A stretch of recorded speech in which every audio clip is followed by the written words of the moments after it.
Et la radio nationale du Mali, les 9h ici à Bamako, la même heure à Badiangara.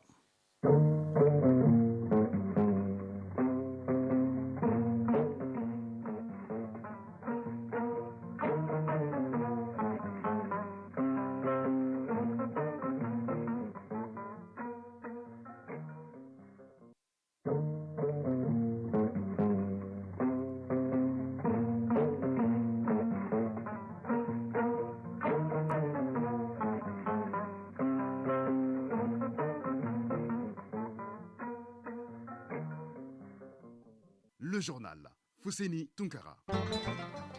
Bienvenue dans cette édition, la première de Mali Actualité, les titres. Les ponts de Songo et de Yamakanda dans la région de Badiangara sont de nouveau opérationnels. Détruits par les forces du mal en août 2021, ces infrastructures viennent d'être réhabilitées par le Fonds fiduciaire des Nations Unies pour la paix et la sécurité au Mali et la MINUSMA. En quoi ce geste soulage les populations, des témoignages dans ce journal. Le directeur général de la santé et de l'hygiène publique à l'intérieur du pays, cette mission de supervision de la surveillance épidémiologique a visé les régions de Kayes, Koulikoro et Nioro du Sahel. Du sport également dans ce 9h en volleyball, les championnats nationaux couplés à la Coupe du Mali démarrent ce samedi au Palais des Sports. Nous parlerons aussi du tirage au sort de la CAN 2023 des moins de 20 ans effectués ce vendredi par la Confédération africaine de football. Nous sommes heureux de vous compter parmi nous. Bienvenue dans ce journal. Les ponts de Songo et de Yamakanda dans la région de Badiangara sont de nouveau opérationnels. Détruits par les forces du mal en août 2021, ces infrastructures viennent d'être réhabilitées par le Fonds fiduciaire des Nations Unies pour la paix et la sécurité au Mali et la MINUSMA. Le coût est estimé à environ, 315 millions de francs CFA. Idrissa Keïta. Cette visite du représentant spécial du secrétaire général des Nations Unies et la chef du bureau de la MINUSMA de Mopti à Bandiagara a commencé par l'inauguration du pont de Yawakanda. Un pont réhabilité et équipé en lampadaires solaires, forages et des arbres plantés.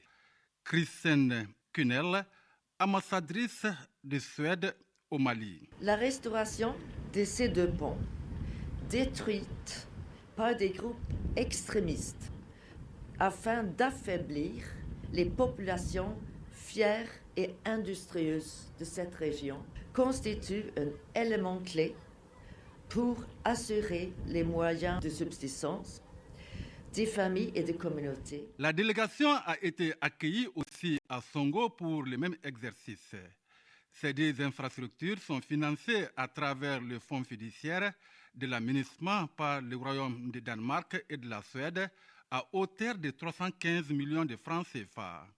El Gassim Wan, représentant spécial du secrétaire général des Nations Unies. Ces ponts permettent de desservir 3 régions, celles de Mopti, Bandiagara et de Douentza, bénéficiant à une population totale de près de 2 500 000 personnes et constituant un corridor important qui permet l'interconnexion entre le Mali et le Burkina et au-delà le Ghana, le Togo et le Bénin. Les visiteurs du jour ont mis ces cadres à profit pour procéder à la pose de la première pierre de la maison des jeunes et celle des personnes âgées de Bandiagara. Aussi, le document de stratégie de stabilisation des régions du centre a été remis à la délégation. Mopti, Idrissa Keïta, Djagalia Traoré pour l'ORTM. Le directeur général de la santé et de l'hygiène publique à la tête d'une délégation vient d'entamer une mission dans les régions de Kayes, Koulikoro et Nioro du Sahel. Il s'agit d'une mission de supervision de la surveillance épidémiologique au niveau des districts sanitaires de ces régions. L'objectif est de prévenir et atténuer l'impact d'une urgence sanitaire. Brakissa Ouattara et Bokar Traoré sont nos envoyés spéciaux. Le Mali a récemment fait face à des épidémies comme le Covid-19, l'Ebola ou encore la fièvre Lassa. Dès lors, les responsables sanitaires ont renforcé davantage la surveillance épidémiologique dans les districts sanitaires afin de préparer et répondre aux situations d'urgence. À Kolokani, dans la deuxième région, la surveillance épidémiologique va bon train selon le médecin-chef du district sanitaire, Dr Etienne Koulibaly. Il y a une équipe d'intervention qui est formée au niveau du CCRF de Kolokani donc qui peut intervenir à tout moment dans les 25 CESCOM. Et aussi au niveau des CESCOM aussi, la surveillance aussi va bon train. Et même jusqu'au niveau communautaire, parce que nous avons eu à former des agents de santé communautaires. La région de Nioro du Sahel ainsi que Djema font fréquemment face à des cas de rougeole. Dans ces localités, les dispositifs ont été renforcés à travers la sensibilisation et la riposte. Dr Safouné Diakité, médecin-chef du district sanitaire de Nioro du Sahel. Nos indicateurs par rapport à la surveillance du PFA vraiment sont très bons. Nous avons même dépassé les objectifs. Maintenant, il y a des difficultés par rapport au cas d'épidémie de rougeole à la frontière avec le Mali et la Mauritanie. Mais nous sommes en train de prendre les dispositions pour organiser des ripostes. Dr Modibo Kone, médecin-chef du district sanitaire de Djema.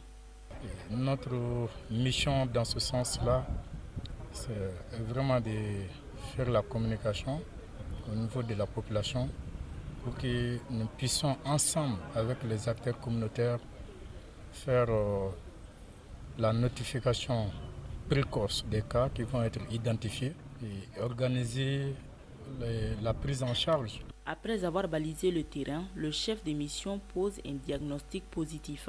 Dr Cheikh Amadou Tidiane Traoré, directeur général de la santé et de l'hygiène publique. Aujourd'hui, il est de notre responsabilité de descendre sur le terrain, apprécier ces conditions-là et aussi attirer l'attention sur l'avènement possible de ces maladies qui peuvent nous empêcher d'atteindre nos indicateurs souhaités. Mon constat, il est fortement positif. Partout où le directeur est passé, il a rencontré les directeurs techniques de centre et visité les CESCOM des différentes localités qui travaillent avec la communauté pour s'assurer de la disponibilité des intrants afin de lutter efficacement contre les maladies à potentiel épidémique. Kaï, Baraki Sawatara, Aboubakar Traoré pour l'ORTM. Les membres du comité de pilotage du projet d'appui à l'élevage au Mali, PADEL-M, en visite de terrain dans les régions de Sikasso, Ségou et Koutiala. L'objectif de cette visite est de voir les réalisations faites par certains producteurs qui ont bénéficié de l'appui du projet. Mamadou Fane. Cette visite des membres du comité de pilotage de PADEL Mali intervient après les recommandations de la dernière session de son comité. Les membres ont visité tour à tour les fermes agro-phytofermes à Banankoro, Salam Agroferme à Sanankroba et Sahel Laitière à Bananzolé. Toutes ces exploitations ont bénéficié de l'appui du projet PADEL Mali. Amadou Tembeli, gérant de agro-phytoferme. L'appui de PADEL-M nous a permis de rehausser notre niveau. De 20 000, nous sommes à 40 000, 50 000 en production. Avec le financement de PADEL-M, on a pu réaliser 2 gros bassins de 57 sur 30, puis 2 petits bassins de 11 sur 6. Khalifa Moussa Sangaré, gérant de Salam Agroferme. On a commencé l'élevage sur le sol. On a vu que vraiment, avec le nombre de poulets, on a vu que vraiment, il faut les changements. On a cherché quand même des partenaires pour construire vraiment ces bâtiments fermés-là. Amidou Dambélé, gérant de Sahel Laitière. L'appui du PADEL est venu en réalité dans le cadre de l'expansion de la ferme. Nous étions confrontés à un problème d'électricité. Donc l'appui du PADEL nous a aidés à nous équiper à une centrale solaire, à développer un parc ou des étagères répondant aux normes, aussi à acquérir des systèmes de gestion du lait tels que des tanks frigorifiques et aussi des tanks de pasteurisation. Le projet PADEL nous a aussi aidé sur ce que j'allais appeler le pilier alimentation. Avec des appuis dont le montant varie entre 140 et 195 millions de francs CFA obtenus grâce au projet PADEL Mali, les bénéficiaires ont vu leur capacité renforcée, ce qui a eu un impact positif sur leur rendement. Moussa Koulibaly, coordinateur du projet PRAPS et PADEL Mali. Nous sommes en train d'augmenter leur capacité de production, souvent de 50 jusqu'à 300-400%, et c'est ce que le PADEL aussi veut. Nous voulons quand même mettre sur le marché assez de produits au bénéfice des consommateurs. Donc ça ne peut pas aller sans cette notion de compétitivité, de productivité. Nous avons un regard sur la qualité sanitaire de tous les produits que nous appuyons. Les membres du comité de pilotage du projet PADEL Mali ont salué les efforts accomplis par ces producteurs. Ils ont remercié les responsables du projet pour leur soutien aux producteurs. Koutiala, Mamadou Fane, Aliou Touré. Le programme Jeunesse et Stabilisation ProSerge a tenu ce mardi une journée de partage d'expériences entre les groupements de jeunes qui ont bénéficié de son appui financier. 77 groupements de jeunes venus de Mopti, Badiangara, Douanzan et Ségou ont présenté les activités bien sûr qu'ils ont eu à mener en faveur de la cohésion sociale. Honoré Tchenou. Échange et partage d'expériences. 77 groupements de jeunes de Mopti, 100 Badiangara, Douanza et Ségou, bénéficiaires de l'appui du projet, se mettent en évidence leur vécu. Ces échanges d'expériences dans la mise en œuvre de leur activité favorisent ainsi un brassage intercommunautaire de la jeunesse, chose que le projet inscrit dans sa vision. Mohamed Adama Sidibé, coordinateur du projet Ségou 100. Durant les 4 derniers mois, les jeunes ont rivalisé d'ardeur pour sensibiliser leurs différentes communautés sur les questions essentielles de vivre ensemble et de cohésion sociale à travers des activités dans les domaines sportifs et culturels, du renforcement des capacités des pairs avec des formations et sensibilisations à la prévention, la gestion des conflits et le vivre ensemble, la formation au contrôle citoyen, à la prévention de l'extrémisme violent, au leadership et au développement de la personnalité. Bouakar Moulay Aïdra, président du Conseil régional de la jeunesse. C'est une opportunité pour moi de féliciter les 77 groupements bénéficiaires, sonner le glas du retour de la paix, la cohésion sociale et de vivre ensemble. La projection des différentes activités réalisées par les jeunes en faveur de la cohésion et de vivre ensemble harmonieux a été l'un des temps forts de cette journée d'échange. Mohamed Traoré, conseiller aux affaires économiques et financières du gouverneur de Ségou. Vous êtes un modèle, chers jeunes. C'est pourquoi je vous engage à préserver sur cette voie. Vous ne le faites pas pour quelqu'un d'autre. Vous le faites d'abord pour vous. Construire un Mali en paix, un Mali prospère doit être le combat continu. Dans cette mission de cohésion sociale, le projet est financé par l'Union européenne et le projet est mis en œuvre par GIZ, Ségou, Honoré Tchenou et Issaba pour l'ORTM. Nous restons à l'intérieur du pays. Lancement dans la capitale de l'or blanc Koutiala de la 2e édition du festival Nampung. Ce mot signifie étranger en Sénoufo et à Minyanka.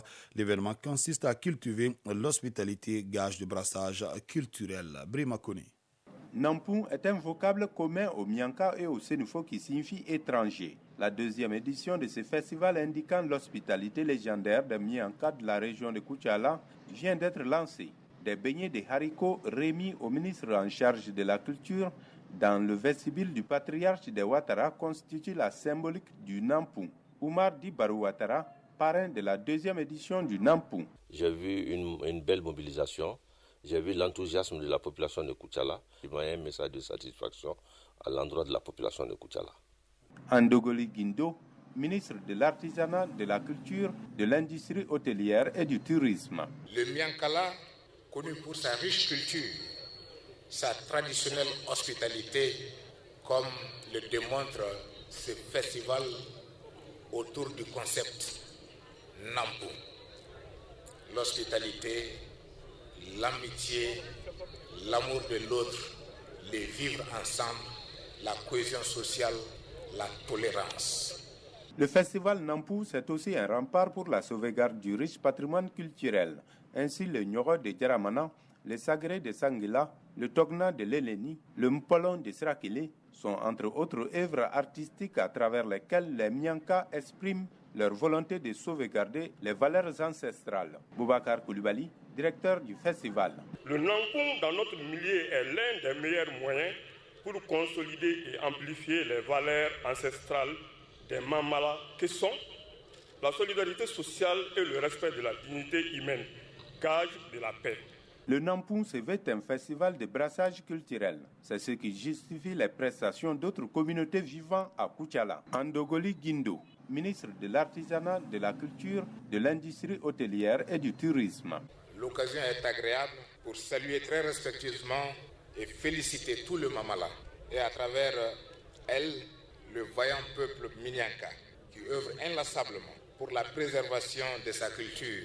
La culture, comme le disait un penseur, c'est l'ADN du peuple, un puissant et authentique marqueur d'identité. La visite des stands était l'un des temps forts de cette cérémonie de lancement du festival Nampu. Plusieurs activités artistiques, culturelles et touristiques sont au menu de ce rendez-vous du donner et du recevoir. Koutiala, Brahima Kone et Samba Daramaïssa pour l'ORTM.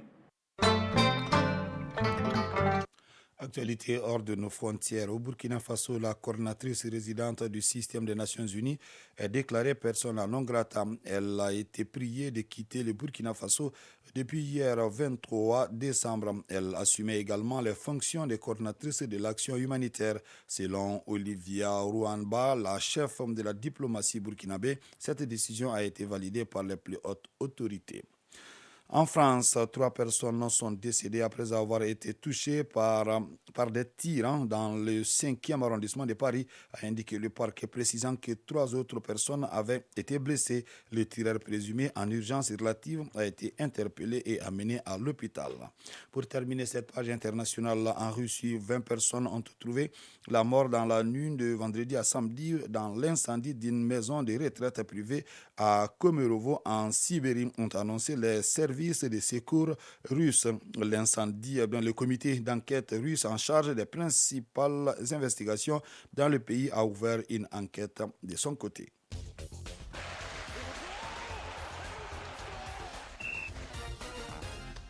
Neuf heures passées de 15 minutes. À présent, la page sport. Et c'est avec vous, Famrou Djourté. Bonjour. Bonjour, Foussène Tounkara. Volleyball, les championnats nationaux couplés à la Coupe du Mali démarrent ce samedi au Palais des Sports. Oui, l'événement mettra en compétition les équipes hommes et dames des ligues régionales plus celles du district de Bamako. Chaque délégation sera composée de 12 joueurs et 12 joueuses plus un entraîneur et un délégué du club, soit 26 personnes par délégation, précise le communiqué de la fédération. Les championnats nationaux couplés à la Coupe du Mali de volleyball hommes et dames, c'est ce samedi 24 décembre et ce jusqu'au 30 décembre 2022 dans la salle de jeu du Palais des Sports de Bamako. Football, en attendant la 9e journée du championnat national de Ligue 1, l'AS Real de Bamako est seule en tête après 8 journées. Oui, l'AS Real est en tête avec 18 points. Elle est suivie par le Djoliba AC, 16 points. L'ASCO est en embuscade avec une longueur de hier de rouge de Bamako et l'AS Bakarijan de Braouli est au pied du podium avec 14 points. La zone rouge est respectivement occupée par l'Union sportive du Cercle de Kita, 6 points et Yélin Olympique, 4 points. Vous l'avez dit, la 9e journée démarre lundi 26 décembre avec 3 matchs. Afé El Seba au stade Mamadou Konaté. Les matchs Djoliba AC AS Bakarijan et ASCO 11 cratères se jouent au stade Modibo Keita. La 9e journée se poursuivra mardi 27 et prend fin mercredi 28 décembre 2022. Ce vendredi, la Confédération africaine de football CAF a procédé au tirage au sort de la CAN 2023 des moins de 20 ans. Oui, la compétition se déroulera du 19 février au 11 mars prochain en Égypte. Et le moins que l'on puisse dire, c'est que le pays hôte n'a pas été épargné. Les pharaons U20 affronteront des cadors comme le Nigeria, vainqueur de la compétition à 7 reprises, un record. Et le Sénégal, finaliste des 4 dernières éditions dans le groupe A en compagnie du Mozambique. Petit poussé. Rappelons toutefois que les 2 meilleurs troisièmes des 3 groupes accéderont au quart de finale, ce qui laisse un espoir aux 3 pays de se qualifier. En l'absence du tenant du titre ghanéen, l'Ouganda, vice-champion, évoluera dans un groupe B comprenant aussi la Centrafrique, quart de finaliste de la dernière édition, ainsi que le Congo et le Soudan du Sud qui va découvrir la compétition. Mais la hiérarchie pourrait être bousculée par des Congolais qui ont dévancé la Centrafrique justement, la RDC et le Cameroun en qualification. Enfin, le groupe C s'annonce relevé également avec la présence de la Tunisie et de la Gambie, tous 2 finalistes de la précédente édition. Les Scorpions avaient remporté le match pour la 3e place face aux Aigles Carthage au Turobi. Il faudra toutefois se méfier du Bénin, tombeur de la Côte d'Ivoire et du Burkina Faso en qualification et de la Zambie qui complète cette poule et qui ont des arguments à faire valoir. Merci Pamou Djourté pour ces informations.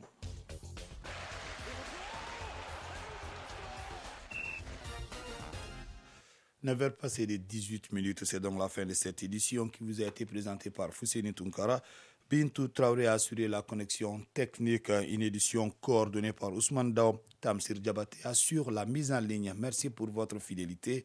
Que le bon Dieu nous protège.